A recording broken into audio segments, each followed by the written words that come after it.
Hello दोस्तों, हमारे YouTube channel पे आप लोगों का स्वागत है।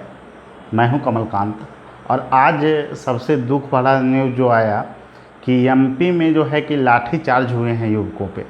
देखिए, सबसे बड़ी गलती ये है कि सरकारें सोचती है कि युवाओं को जैसे तैसे चलाओ, कोई दिक्कत नहीं है, ये विभिन्न गुटों में बटे हुए हैं, जाति के नाम पे इनको तोड़ देंगे हम, धर्म के नाम पे इनको तोड़ देंगे।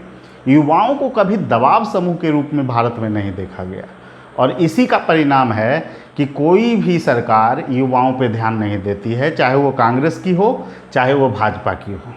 लेकिन आज स्थितियां बहुत ख़राब है। भाजपा के काल में स्थितियां और भी ख़राब होती गई और इसके पीछे हम युवाओं को ही जिम्मेदार मानते हैं। हम लोग इनके पीछे जो अनुकरण जो करते चले गए कि मोदी जी को हाइप करिए, मोदी जी देश बदल देंगे, मोदी जी ये कर देंगे, और आज के जो हालात हैं उसी का परिणाम है। इतना तानाशाही कि आप परीक्षा प्रक्रिया में सुधार के बजाय छात्रों पर लाठीचार्ज करवा रहे हैं। और ये मुद्दा को आपके पत्रकार, जो चाटू पत्रकार हैं, वो लोग बोलते हैं विदेश के द्वारा साजिश हो रही है, जो ट्वीट हो रहा है उसके संदर्भ में। और मन की बात पर जो लाइक और डिसलाइक हुए और डिसलाइक की कितनी संख्या है वो तो सब पूरा देश आंकड़ा देखा है। क्या वो विदेशी साजिश है? मतलब इस देश के युवाओं के अभियान को आप विदेशी साजिश बता रहे हैं और ये पूर्णतः सरकार की चाल है। और ये सवाल आज इस देश के युवाओं से है कि अगर आप लोग एकजुट नहीं हुए तो ये सरकारें अपनी बहुरूपिया छवि को दिखाकर आपके आंदोलन और अभियान को कुचलते रहेगी, लेकिन आपके भविष्य के संदर्भ में यह कोई कदम नहीं उठाएगी। पूरी तरह से एकजुट हो जाने की ज़रूरत है। चाहे आप बिहार के हों, उत्तर प्रदेश के हों, मध्य प्रदेश के हों, गुजरात के हों, देश के किसी कोने के हों, ये जो नियम है, जिस तरह से शासन चलाया जा रहा है, उसमें बदलाव की ज़रूरत है। चाहे स्टेट गवर्नमेंट की वैकेंसी हो या सेंट्रल गवर्नमेंट की वैकेंसी हो, 5 साल 4 साल लेट हो रहा है, मतलब कोई नियम और कानून ही नहीं है स्टूडेंट के लिए। हम तो मांग करते हैं कि पूर्व निर्धारित कैलेंडर के अनुसार परीक्षा हो। 2020 आ चुका है, 2021 में हम लोग जी रहे हैं। ये 90 के दशक का भारत नहीं है, ये 90 के दशक का बिहार नहीं है कि आप जैसे तैसे प्रक्रिया को चलाएंगे। पूर्व निर्धारित कैलेंडर पे आपको परीक्षाएं लेनी होगी और चाहे इसके लिए आप जो कर लें। और आपका जो परसेप्शन है वो जनता में सही नहीं जा रहा है।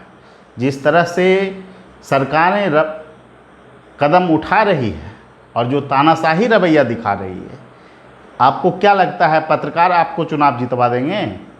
इन छात्रों से आपको आंख मिलाने की हिम्मत नहीं रहेगी, ऐसी स्थिति को आप बनाइएगा तो।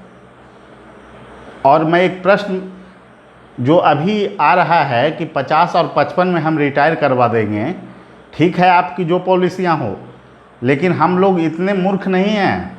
आप जब 70 वर्ष की उम्र में सीएम और पीएम बन सकते हैं तो क्या 50 और 55 वर्ष तक ही एफिशिएंसी ख़त्म हो जाता है बाकी कार्यों के लिए लोगों का? और सबसे बड़ी बात है उम्र सीमा की। जब हम बिहार में कह रहे हैं कि 53 से 55, 56 से 59 और 60 से 62 ऐसे परीक्षा ली गई तो उम्र सीमा में बीपीएससी में वृद्धि किया जाए, तो इसके संदर्भ में कोई निर्णय अभी तक नहीं हो पाया है, जबकि स्टूडेंट इतने मांग कर रहे हैं। और सबसे बड़ी बात है कि 70 वर्ष के उम्र में पीएम और सीएम के लिए जो है कि हमारे देश में उम्मीदवार जो होते हैं वो जो है कि योग्य हैं। और जो स्टूडेंट अगर 2-3 बरस की उम्र छूट का मांग कर दिया, वो भी न्यायोचित मांग, वो भी सरकार की पॉलिसी में गलती के कारण, तो फिर उसका जो है तर्क गलत है।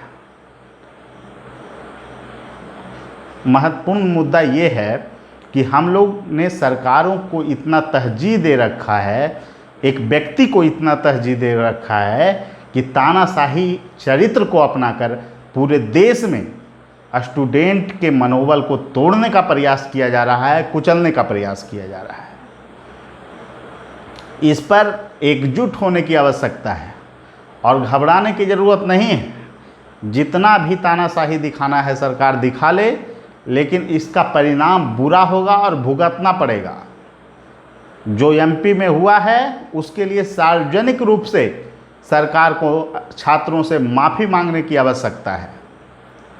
और आप लोग प्रक्रिया को सुधारिए। इस तरह की लचर प्रक्रिया को अगर आप अपनाइएगा तो आज का युवा चुप बैठने वाला नहीं है, और सरकारें आएगी जाएगी लेकिन छात्र एकता हमेशा कायम रहेगी। और अब ये एक अभियान का रूप लेगा और छात्र जो है कि नियमित पूर्व निर्धारित तिथि पर नियमित जो परीक्षा का आयोजन का जो लक्ष्य है, सभी शिक्षकों को और सभी छात्रों को इस मांग को आगे बढ़ाना है। ठीक है। और मैं अभी इंटरव्यू में व्यस्त था। मैं बहुत पहले ही आप लोग के साथ जो है कि लाइव आने की कोशिश कर रहा था, लेकिन बहुत व्यस्तता थी आज। और जो बिहार में जो है परीक्षा का दौर जारी हो चुका है, और कल बिहार इंटर लेवल की भी डेट आ गई। यह छात्रों के दबाव का ही नतीजा है या फिर चुनाव का परिणाम है कि चुनाव सटा हुआ है। हम लोग पहले ही मांग कर रहे थे कि जो भी परीक्षाएं हैं सितंबर अक्टूबर में होनी चाहिए, और चुनाव के बाद बिहार सरकार का क्या रवैया रहता है वो तो उससे सब वाकिफ़ हैं। तो युवाओं को जो ठगने का काम किया जाता है, 14 की वैकेंसी अभी तक क्लियर नहीं हुई। मतलब सुशासन का मतलब क्या है? सुशासन का चरित्र को अगर कुशासन से भी बदतर बना दिया जाए तो उसे सुशासन नाम देना कहाँ तक उचित है? तो इस पे जो है कि युवाओं को सोचने की आवश्यकता है और एकजुट होने की आवश्यकता है। और अगर हम लोग एकजुट होंगे तो कोई भी ताकत हम लोग को नहीं झुका सकती है। और सबसे बड़ी बात है, आप लोग जिन जिन लोगों का परीक्षा आ चुका है, सिलेबस के अनुसार आप लोग तैयारी कीजिए। और इस अभियान में भी आप जो है कि टाइम निकाल कर ट्वीट और रीट्वीट करते रहें, क्योंकि यह छात्रों का अभियान है और ये आपका अभियान है। इसे ना तो कोई मीडिया दिखाएगी और ना ही कोई मीडिया चलाएगी, लेकिन सरकार को यह लग रहा है कि युवा का जो ताकत है वो दिनों दिन बढ़ता जा रहा है और सरकार प्रेशर में आ रही है।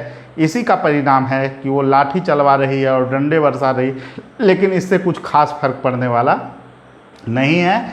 छात्रों की मूवमेंट में जो है कि छात्रों और शिक्षकों की जो एकजुटता का मुहिम है वह निश्चित रूप से सफल होगा और सरकार को पूर्व निर्धारित तिथि पर परीक्षा कराना होगा। जय हिंद, जय बिहार।